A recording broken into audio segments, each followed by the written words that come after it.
பெரியாருடைய பேச்சு வழக்கு என்னன்னு புரிஞ்சுக்கணுங்க.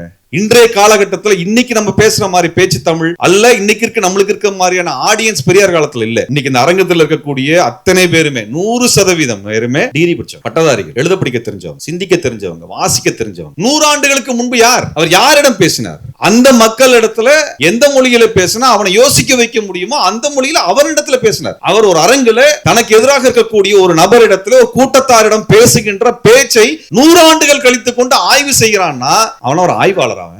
ஆடியன்ஸ் யாரு, அவன் ஆடியன்ஸ் யாரு? அறிவு இல்ல. அவர் யார்கிட்ட பேசுறார்? அவர் உரிமையை எடுத்துக்கொண்டு நீ இப்படி பண்ணாதையான்னு திட்டுறார். என்ன பண்றாரு? அவனோட சுயமரியாதை உணர்வை நீ வளர்த்துக்கொள் என்று அவர் இடத்துல பேசுகிறார். அப்படிதான் அவர் அந்த மொழியை, அவர் அதை மொழியை பத்தி மட்டுமல்ல எல்லாத்த பத்தியும் பேசும் பொழுது ஒரு எதிர்மறை வார்த்தைகளோடு அதை அர்த்தப்படுத்துகிறார். ஒன்றை நேர்முறையாகவும் பேசலாம், எதிர்மறையாகவும் பேசலாம். அவர் மொழியை இழிவு செய்ய வேண்டும் என்று பேசினா பல கட்டுரை எழுதி போயிருக்கலாம். அப்படி மொழி இழிவு செய்து எழுதின கட்டுரை எத்தனர்? அப்படிதான் கட்டுரை வச்சிருக்கிறியா?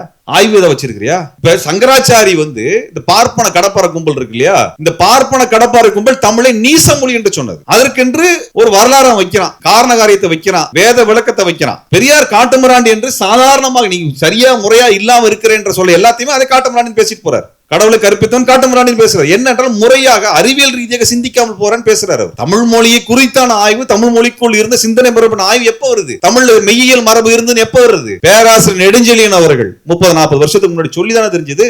தமிழ்நாட்டை பற்றி தமிழ் மொழியினுடைய தமிழர்களுடைய பண்பாட்டியல் ஆய்வு ஐயா தோப்பா, தமிழனுடைய தொல்லியலை பற்றி ஆய்வு 100 வருஷத்துக்குள்ளதான வருகிறது. இன்றைக்கு கீழடியினுடைய ஆய்வுகள் வெளிவருது. இன்னும் ஆதிச்சநல்லூர் வரல. இன்றைக்கு உனக்கு இருக்கக்கூடிய தகவல் அடிப்படையில் வைத்துக் கொண்டு பெரியாரை பேச முடியாது. பெரியாரின் காலத்தில் பெரியார் எதிர்கொண்ட சிக்கலுக்கு பெரியார் எப்படி தீர்வு கண்டுபிடிச்சாரோ அந்த இடத்துல தான் பேசணும். பெரியார் தீர்வு கண்டுபிடிக்கிறதுக்காக பேசினார், உன்னை இழிவுபடுத்துவதற்காக பேசவில்லை.